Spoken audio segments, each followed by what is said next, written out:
I want to start by doing a survey this morning.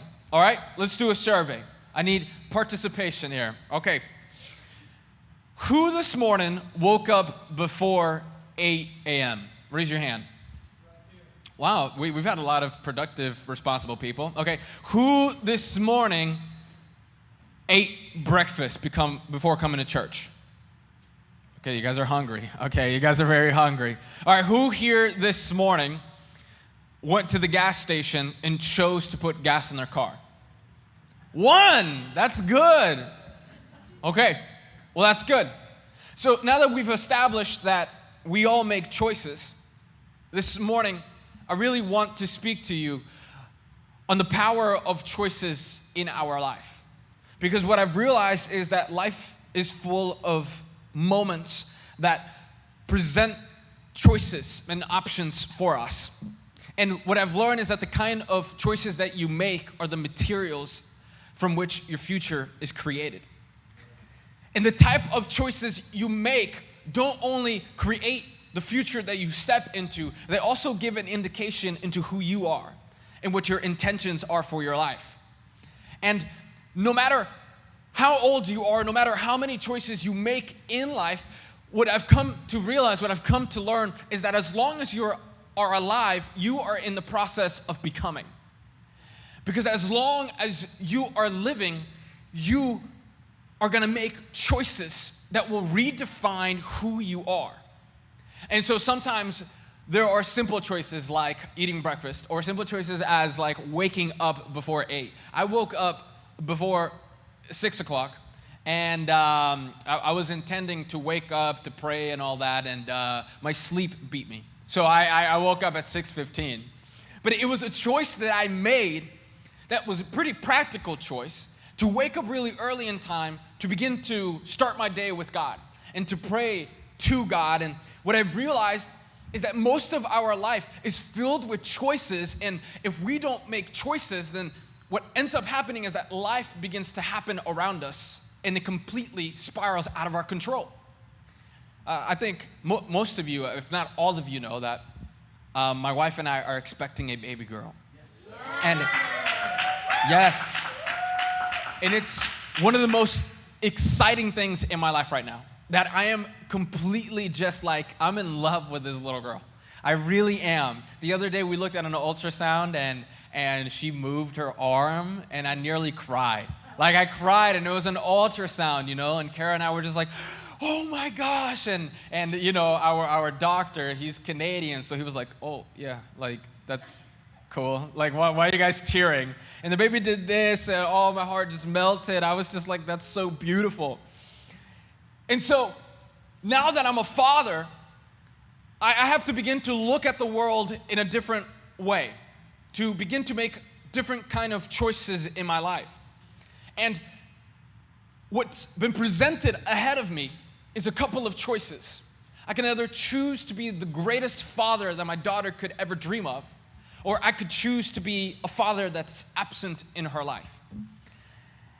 And what I've really come to terms with is that my role of being a father isn't something that I should assume. It's something that I need to work at. It's something that I need to every single day choose to do. Whether it be small decisions that seem inconsequential to her or big decisions that directly impact her. If I want to take on the role of being the best father that she could ever dream of, I need to make choices that don't only benefit my life, but also benefit her life. And whatever choice I make every single day of my life will define what kind of a father I'm going to be for her. And I think that in the church space, we're kind of going through an epidemic. Because what we seem to be struggling with is that faith is something that we should assume, not something that we need to work at and grow into. What I've realized is that faith has sort of become the crutch for really not making decisions in our life that benefit our life. And so when we think that faith is something like waiting on God and doing nothing in your life while you wait in God, you're actually making a choice to not actively walk towards what God is promising for you. And so when you're looking for a miracle, when you're looking for God to work in your life, but prayer is not involved, what you're doing is waiting for something to happen instead of asking God for something to happen. And I think that we've grown, because all of us have grown in church for quite some time. Maybe most of your life has been in church. Maybe you recently become a follower of Christ. That we've grown to believe that faith is something that we should just assume, something that just happens. But what I've learned is that faith is something that we have to gradually grow into. Because wouldn't it be so tragic if the same amount of faith that you had at the age of 20 is the same amount of faith that you have at the age of 60? After seeing how far God has brought you, after seeing how many times God has shown up in your life, could you imagine seeing all that and still having the faith that was the size of a seed when God has already planted so many different things in your life? And so faith is not something that you can assume. Faith is something that you gradually have to progress in, to grow, to even struggle with.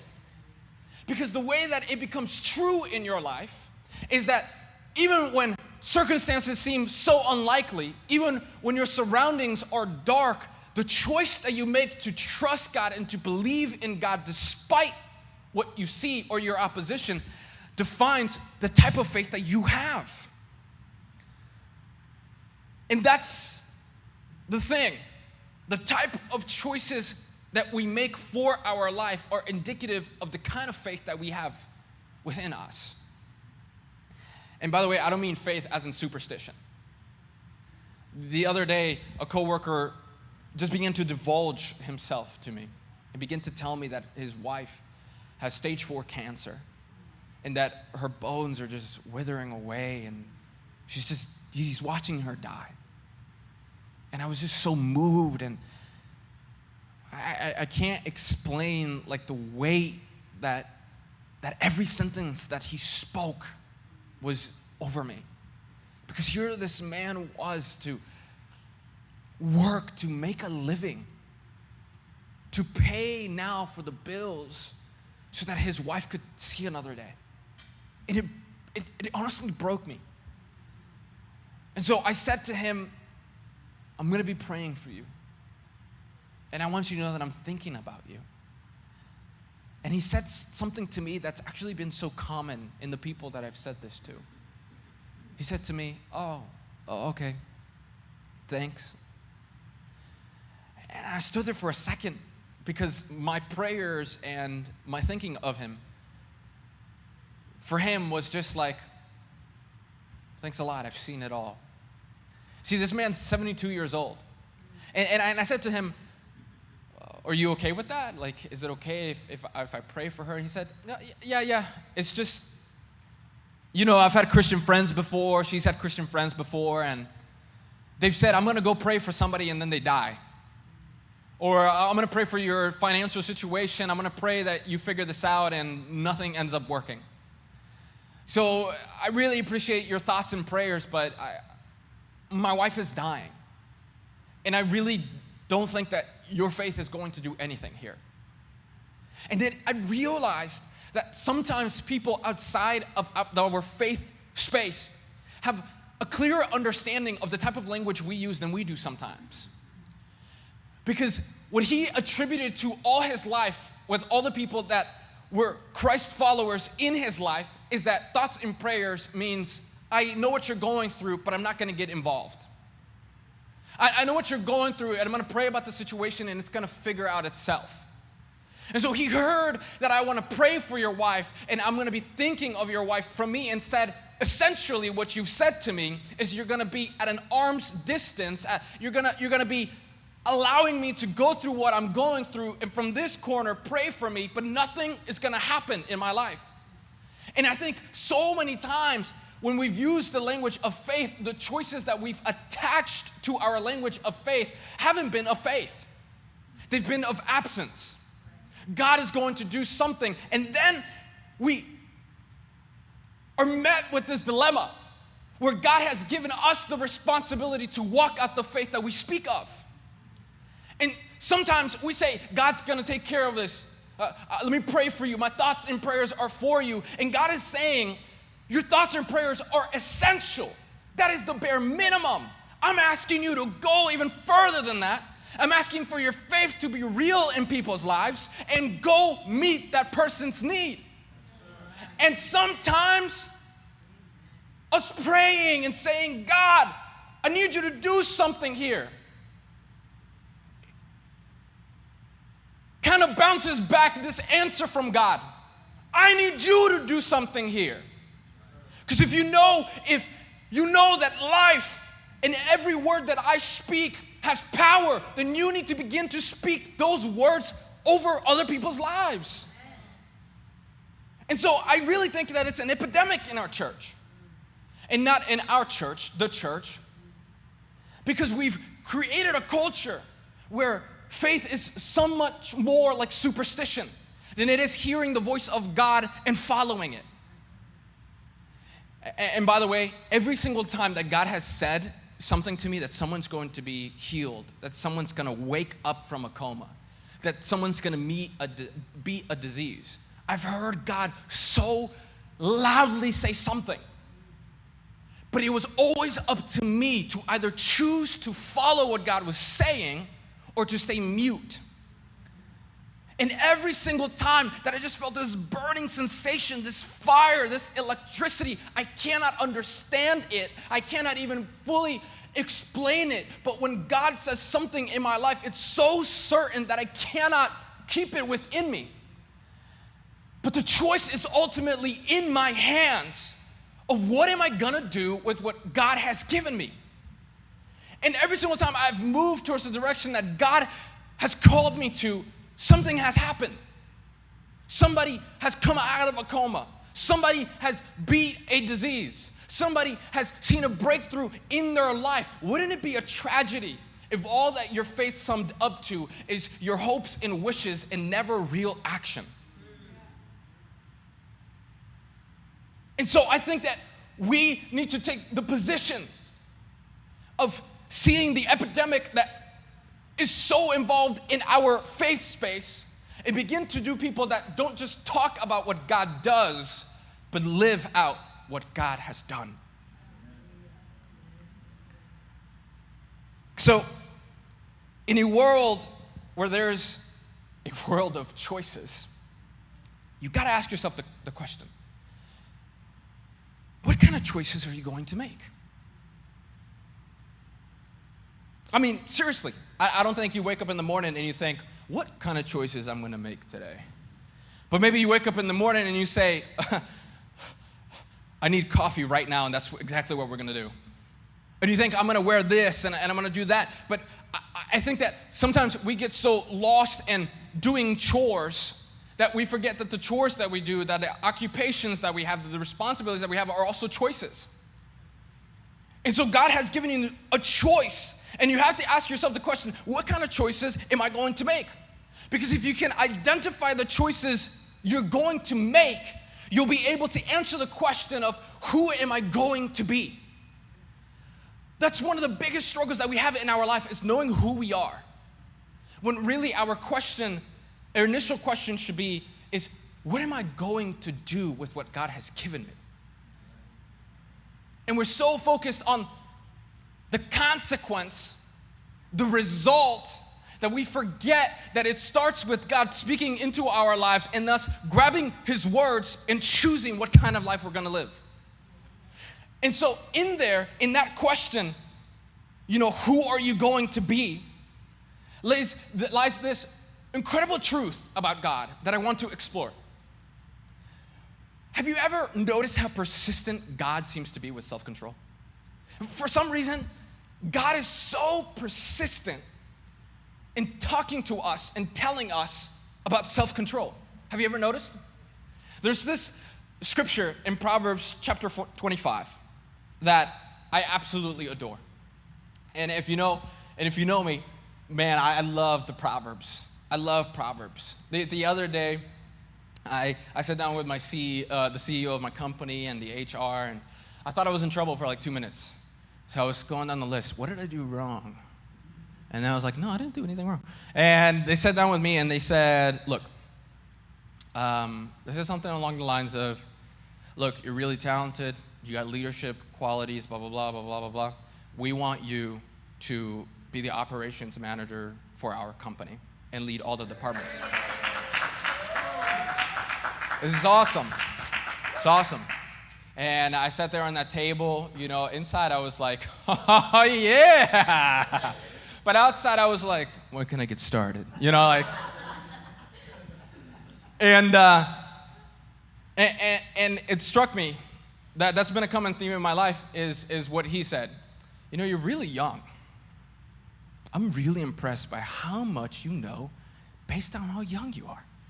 He's like, I'm a little afraid to let people know what your title is because of your age. But I want you to do the job, even without the title. Because I think once they realize the content of your character, they'll know that you can lead them. And very little does he know that since I was way too young, I've been leading people like 4 times my age, and made a lot of mistakes.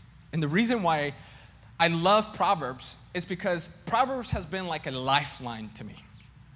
Because I've had to step into moments in my life that I don't know. Moments in my life that I feel like I don't have the wisdom for.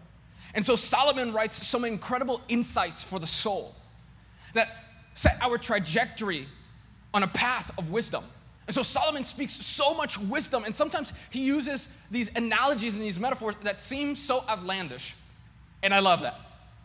And so here in chapter 25, verse 28, he writes something incredible, something powerful, something that we need to take home with us. He says, like a city whose walls are broken through is a person who lacks self-control.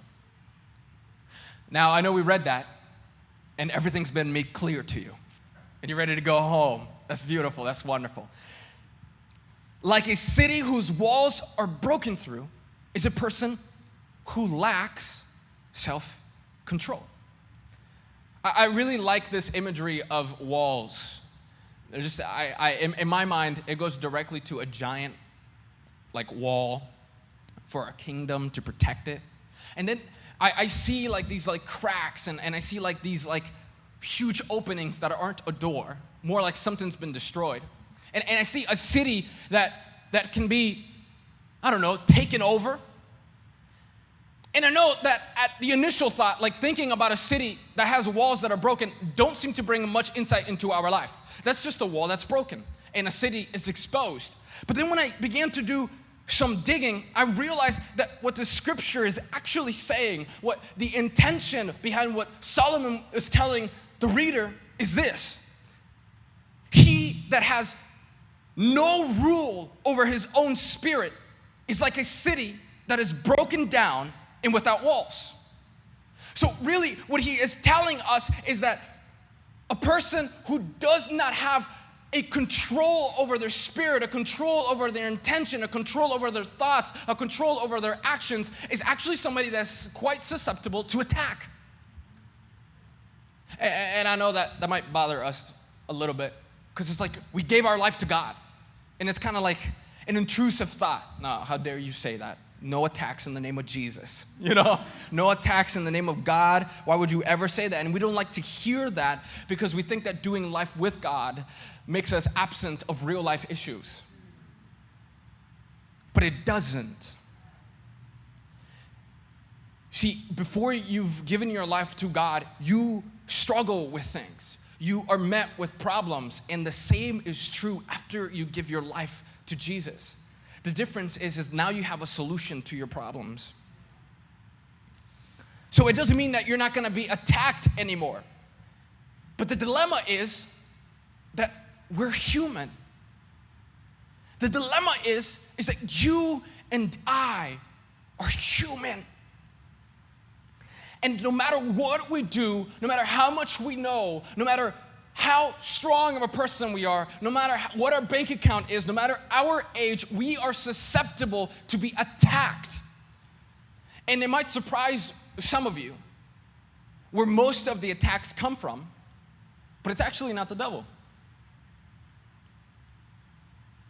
Now, don't get me wrong, the devil is real. The devil is very real. And he wants to ruin your life. He wants you to live outside of your intention. And he will do anything possible so that you would not live the life that God has created you for. But your biggest enemy is maybe not what you think of. Your biggest enemy is actually sin.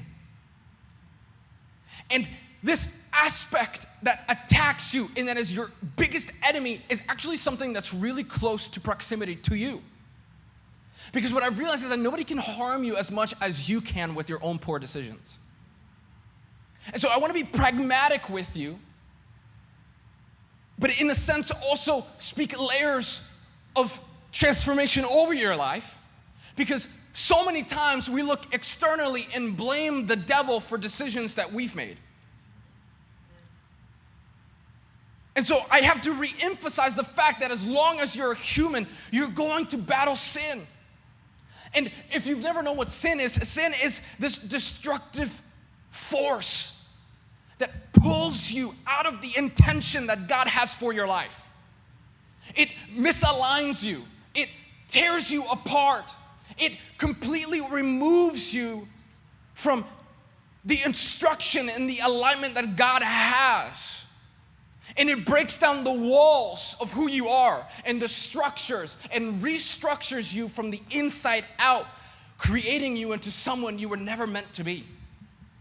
And this is why self-control is so important. I urge you, please listen, because I'm coming here with so much conviction this morning that this is so crucial. The reason why self-control is so important is because when you have control over your decisions, you have the power to choose the life you were created for. And you need to realize that the life you were created for is one you need to choose. And the conversation begins with Jesus, but your everyday needs to start with you making the initial choice to follow him. Because God knows the life you were created to live. But it's still one that you need to want to take. And you need to start by taking ownership over your life. You need to start by taking ownership of who you are. Because God wants to do so much in you. And it burdens me how much God wants to do in every single one of you. Because I know that the answers to the prayers you've been looking for, the movement of God in your life that you want to be so real and apparent, actually begins with you saying yes. And some of us are waiting for God to say yes to us when he's already said yes to us before we were even born. And he's waiting for us not to hear what he says to us, but to respond with our actions. There was this one moment. There was this young man, and this young man was making a lot of poor decisions, but this one was the one. And he made a bad choice on a bad day, a really bad one. And unfortunately for him, I was the one to confront him. And I'm really nice until you begin to live a life beneath who you were intended to be. Because to me, what's at stake is not a number in chairs in this room. To me, what's at stake is your soul, your life. And so when you live underneath your intention, if you spend long enough time with me, you realize that I will make the room very uncomfortable because I will call you to live the intention that God called you to, and nothing beneath that. So unfortunately for this young man, I was the one to confront him. And I was on the phone with him, and I said to him, I was like, what are you doing? And I just started laying out in love, laying out these things that are just ridiculous. And I'll never forget what he said to me. He said, nah. That's how people cry when they've been caught, like extra remorse, extra emphasis on my cry. And he goes, the devil made me do it. And I just wanted to scream. I just wanted to choke him and shake him. I just wanted to go, no. You just can't handle the fact that you have the power to ruin your own life.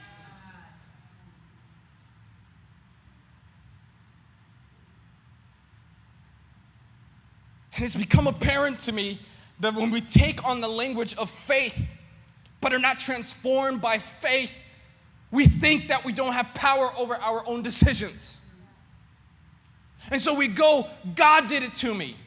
Stop it. The devil did it to me. What? Do you have the Spirit of God or not? Because if God is with you, then the devil can try to touch you, but you have the power to say no. And what I've realized so much in this church space in our city is a bunch of people saying our common enemy is the devil and not taking ownership over the life that God has given them. And so we have a bunch of churches filled with people because we have a common enemy that looks like a political party, the devil.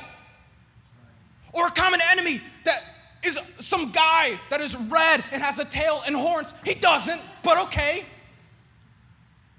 And God is telling us, I'm not concerned about the devil, I'm concerned about you. Because I've already defeated him. And you're so worried about him being in your toasters and in your lights, messing with you and haunting you. And God is saying, no, you have the power to ruin your own life or set it free.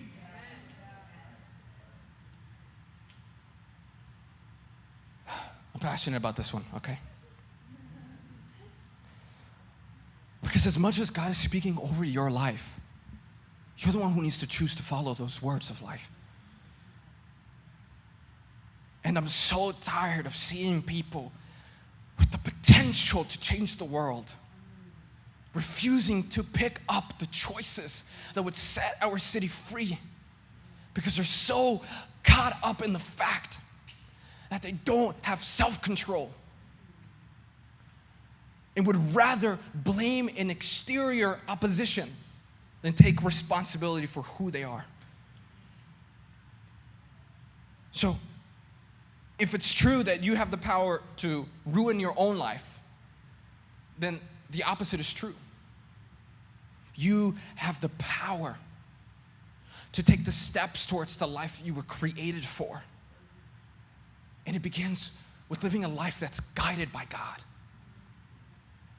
Because to have self-control is actually to let God flow through you.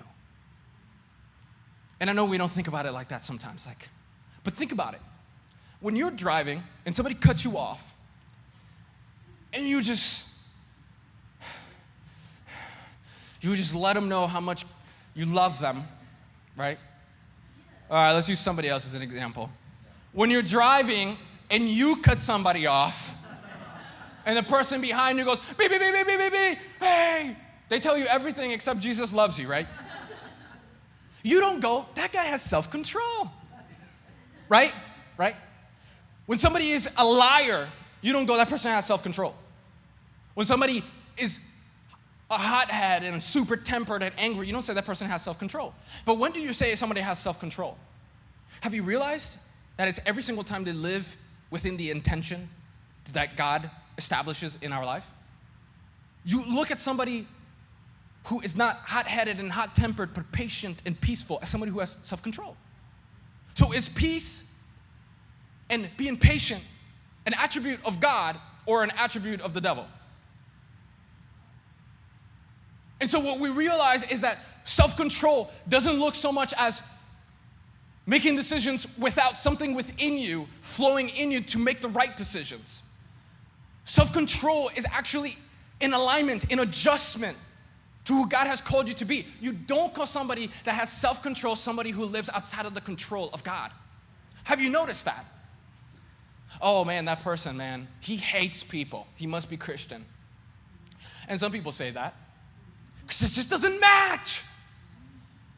But when people say he loves people, I believe God's with him. He has self-control.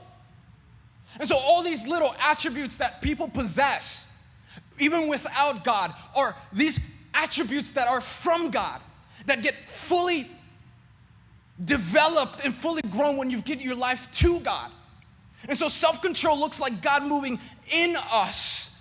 And while he moves in us, he moves through us, and he changes us, and he calls us out to possess the attributes of God. And what this does is keep your heart from being compromised. When you have self-control over you, you take on the responsibility of not assuming that God will get you out of trouble, but that God has given you the responsibility to make the decision to make the right choice. So not only does it keep us from having a compromised heart, it also leads us to take steps towards the future that God has for us. And if you want to know what those steps are, the steps that create the future that God wants for you, the steps look like choices. Steps will always look like choices. That also seems to be a very common theme in the scriptures. Bunch of choices. And some of us, we want to be the most spiritual people in the world, but cannot choose the decisions that God has established before us. We think that spirituality is how we talk, how we play an instrument. But it's not. It's despite my back being up against the wall, despite what I'm going through, I refuse to choose anything beneath what God has called me to. And if I can be honest, I think many of us, we want freedom. We do. We do want freedom. We want freedom to feel comfortable in our own skins. Because I think that when our life is spiraling out of control, when we can't seem to make the right decisions, we begin to feel like we can't even be comfortable in who we are. And we begin to define ourselves with frustration because all of a sudden, even if you don't know about God or who God is, you feel like you don't belong. Isn't it such a strange thing that before God, if you can remember a time before that, when you were in your Pampers, I guess, before God, you felt like there was something missing. And that somehow your life was just spiraling out of control. And then you gave your life to Jesus, and now you feel like you have a purpose, and you have like an intention, but all of a sudden your life is still out of control. And then you realize like, oh my God, I've given my life to Jesus, but my life is still out of control. And the reason it feels like your life is out of control is because even if you give your life to Jesus, if you choose to live a life that is opposite to the one that you were created for, you're always going to feel out of place. You're always going to feel like you're living outside of your intention. You're always going to feel uncomfortable in your own skin. And some of us have known the reality of God. Some of us have seen how God works and how he moves, and yet we cannot find peace within us because we can't control the aspects of our life that are controlling us and destroying us from the inside out. And I think it's so incredible how the fingerprint of God is in everyone. I've met incredible human beings that are not Christian. I've met incredible human beings that are Muslims who are devoted and generous and kind and so moving and touching. I've met Buddhists who are more patient and kind and peaceful than I am, who have these attributes that are related to who God is. And we would like to think that it's because we are with God that living outside of our intention feels wrong, but what I've realized is that we were all created in the image of God. And when we take on these attributes that are of God, but we can't equate who it's from, it's like a phantom memory of who we are supposed to be. And what's that inside of us? That despite not knowing God, we still know deep inside of us what's right and what's wrong. I mean, really, you do. I will confirm this with you, but I think that a child knows when lying is wrong. I have a dog. You're not a dog, but that's my son right now. And for some reason, he knows when he's done something wrong. What is it about beings that are alive, that have something within them that makes them feel that something is wrong and something is right? Is it possible that when you make decisions that are right, they're decisions that align with who God created you to be? And I know that sometimes we think that this is just like a human endeavor, but I look at animals, and animals themselves with their intention and their emotions know when they're living outside of where they feel comfortable. My dog knows sadness. How is it possible that living creatures, even that are not human, can feel like they don't belong in the very body that they are in when they make choices that are harmful to them?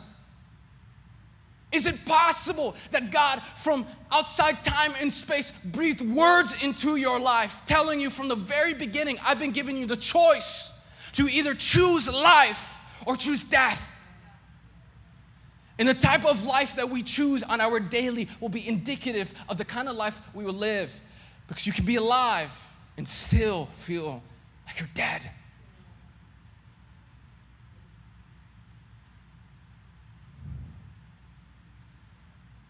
So maybe you feel like you're just frustrated. Man, you're just frustrated because Solomon says, he that has no rule over his own spirit is like a city that is broken down and without walls, without protection. Have you ever felt like you don't have any protection over your life? And you've given your life to God and you should have protection, but still you don't feel protected? And it's not because you're being attacked from the outside, it's because you're being attacked from the inside.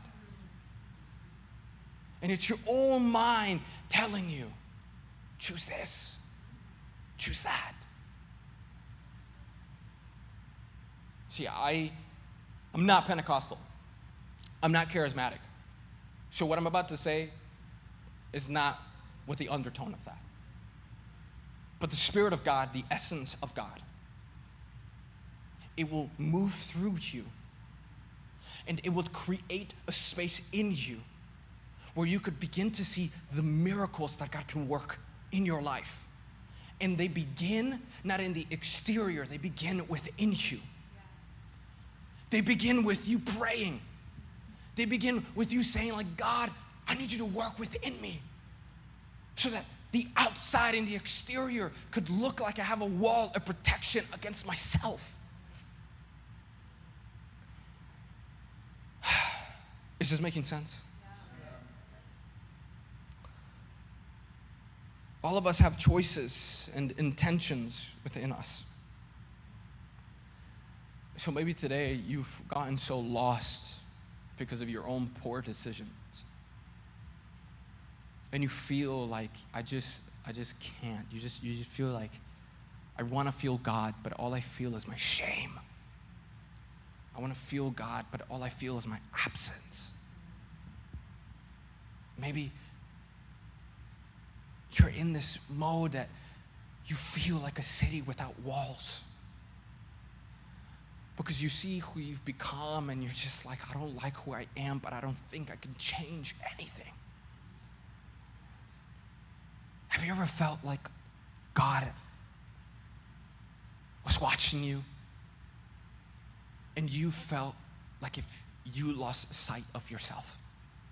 Have you ever been in that moment where you look at yourself and you're like, I don't even remember who I am? And you're just like, I'm living, I don't know, what is this?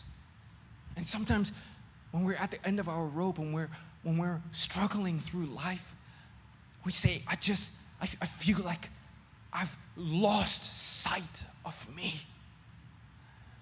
But I want to assure you that even when you lose sight of who you are, God never lost sight of you. God never lost sight of you. Because God does not see you through your failures. God does not see you through your deceptions or with deceptions. God sees all through these layers of hurt and pain, and He looks at you, who you truly are supposed to be. And God is calling us out by calling out the things in our life that do not belong. Not because He wants control over your life, but because He knows that you desperately want freedom for your life. And you're fighting for it, and you need it. And even if you can't quantify the language as I need freedom, you feel in your skin that there's something more because you feel like you don't even belong. And God is calling to you and saying, I need you to make this choice, guided by me. And He's calling us and He's saying, I've called you for more. You no longer need to live beneath your intention. No longer be the people who draw the line in the sand and don't create spaces for people to step into. You are not the people to uphold and say that you are for racism or for violence. You are no longer called to that. Your intention was always higher. Your intention was always to be with me. So you need to make the choice to no longer settle for mediocrity for your life. To no longer settle for the bare minimum. Because God has called you not to witness what God has done and do nothing with it, but to witness what He's done and do something for the world. So it's time to choose ownership over the life God has given you. Because the longer you wait, the longer it's going to take for you to see the beauty of what it feels like to be free. You're not bound by choices that bring you guilt and shame, but you're free to make choices that set you free. And it's time that you do not live beneath who you're called to be. It's time, guys, that you look at your life, you look at the things you're doing, you know the responsibilities God has given you, and God is saying, I need you to trust me. Because the world needs Jesus. And as much as this may hurt you, the world needs you to deliver the message that the world needs Jesus.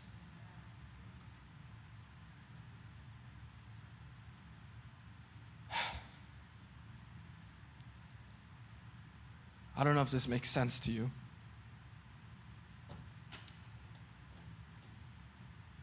But somebody asked me an incredible question the other day. Somebody asked a question, the type of questions that I live for. I love these questions, real questions. Typically the question that we get from people who have a moral compass is what's right and what's wrong. And this time, this wonderful young lady, who's just a sunshine, a human being, said, how do I know how to choose good in between two things that are good? How do I know how to choose something that's good and something that's good but the best for me? Sit with that question for a second. She didn't ask, how do I know what to choose from right and wrong? She chose, what is the most good that I can do to live the intention for my life? And it broke my mind for a second. Because I have the answer to choose from right and wrong. Choose right. And then I realized nobody needs you, genius, to answer that question. Because everybody knows that choosing right is better than wrong. But what we struggle with is choosing good and good. And I know that's like when you're doing your philosophical thing. Keep up. Because when you've entered a relationship with God, that is good. And that is enough. But when you devote your life to God, and you will take on the intention and the calling that God has for you, even if it means losing your life, that's good too. And so you could always settle for this is enough, God, this is good. But what if God doesn't just want you to, what if God doesn't just want you to choose the good, but wants you to choose the most good you can do? Giving your life to God is the start that is good. But giving your life for the world so that they would see Him in you, that's the most good.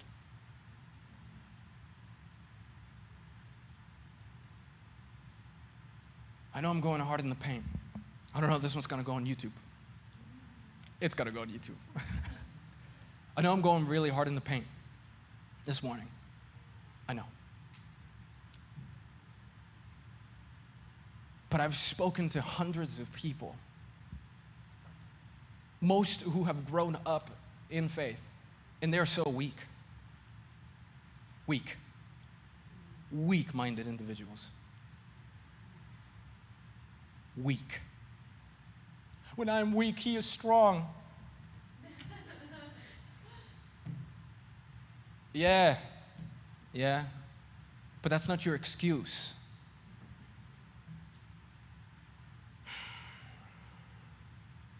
I've met people in our faith space who have known God forever and are so comfortable with having a room full of only people who know God. And it bothers me. It bothers me.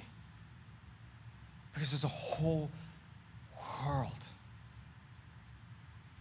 who's struggling, who are going through things like losing their wife to cancer and watching her die. And every single person they've encountered says prayers and thoughts and does nothing. And that's what they equate our life as. The sum total of what it means to be a follower of Jesus is to say prayers and thoughts. And I don't want to be a weak follower of Jesus. I don't. And I never want you to be partaking in the revolution of Jesus in this place and leave because I asked too little of you. I want anybody's excuse to say they don't want to belong to house to be because we've asked too much of them. Because the life that we were created for was not the bare minimum. And you need to take the control of your life, ladies and gentlemen. To be strong, like a wall that's not crafted by you, but crafted by God. And what you're doing is giving Him the ability to craft that protection over your life. I no longer want to follow Jesus and be mediocre. I no longer want to follow Jesus and not be the one to bring ideas for how to better our city. I no longer want to have stupid political conversations. I want to have real life conversations. Like, this is good and this is the best good I can do. What am I going to do? Because that's where we're at, most of us in our life now. So what will you choose? You need to take ownership over your life this morning. Amen.